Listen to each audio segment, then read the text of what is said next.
Next area is analogy, one of I think the best sections certainly on the adequacy side of religious language.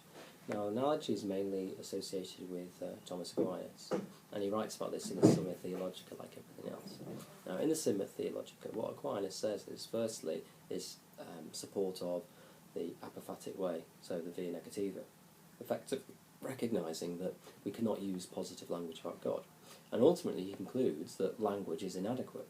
However, just because it is inadequate, it does not mean that it tells us nothing about God.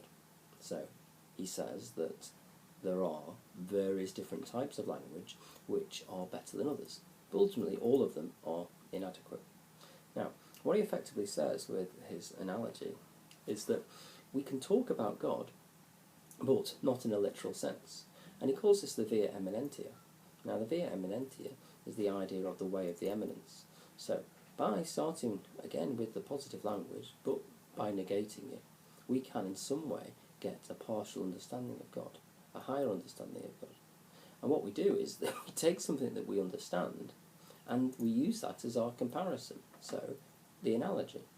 So we recognise, we understand certain things in this physical world in which we live, and by applying it to God, we can gain some understanding, but we don't limit him because we don't say he's exactly the same as that. He's simply partially the same as that. Now ultimately Aquinas believes that we have three types of language: univocal, equivocal and analogical. Now univocal language is language which simply has one meaning, which is why it's called the uni. And some things are very straightforward. A pen is a pen. Other things, however, are equivocal. It's unclear what they mean. Now they can be equivocal for different reasons. So sometimes a word, whether it's phonetic or whether it's the way it's spelled, can mean two different things. So bat, for instance, B-A-T, spelt the same, pronounced the same, but are we talking about a flying mammal, or are we talking about something that someone hits a ball with on a cricket pitch? The other way, and more often, is when terms have more ambiguous meanings on the basis of how they are said or where they are said. So take, for instance, love. You may love your parents, you may love your computer, you may love your phone, you may love your partner, and they are in different ways. So your use of the word is something different. And sometimes it's unclear what we actually mean. And then also the words are equivocal because they have cultural significance. So the third form was analogical. If we use univocal language about God, then we're definitely going to be limiting him because we're saying he is that. It's no good. And if we use univocal language, then we're also guilty of anthropomorphism because we're using our human ideas and saying that that is what God is. And there's also the issue of accuracy. How can we actually know that God was any of those things? The equivocal problem is, whilst we don't necessarily limit him because we're saying that it could mean different things, and one thing for God and a different thing for somebody else, well again, how do we actually know what it meant? Would we actually have any clear indication of God is this or God is that, when it could mean a whole host of things? So, next step, analogical language. We start with our position of this world, we take something, we apply our understanding of it to God, but we do not do so in a literal way. Now, he splits it up in analogy of attribution and analogy of proportion.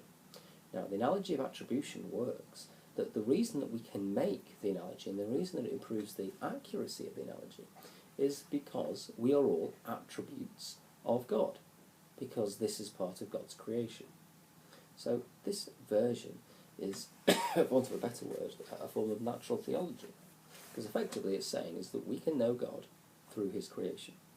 Now, the example that Aquinas gives is of the bull's urine. So what he said is that if you take a sample of urine of the bull to a vet, then the vet can actually experiment on this, he can test it, and he'll be able to say whether the bull is healthy or not, and what is potentially wrong with him. He doesn't need to actually see the bull. He may never have met the bull. So, we do not have to see God, or have any experience of God, but we can know God through his creation. And when it comes to language, we can therefore say meaningful things about God because we've drawn it from analogy of attribution. Another example I would have used would have been about a chef, a painter. We might be in a restaurant, not have met the chef, but we've enjoyed his meals, so we can say he's a good chef. Not because we've met him, but because we've tasted something that he's created, something from him.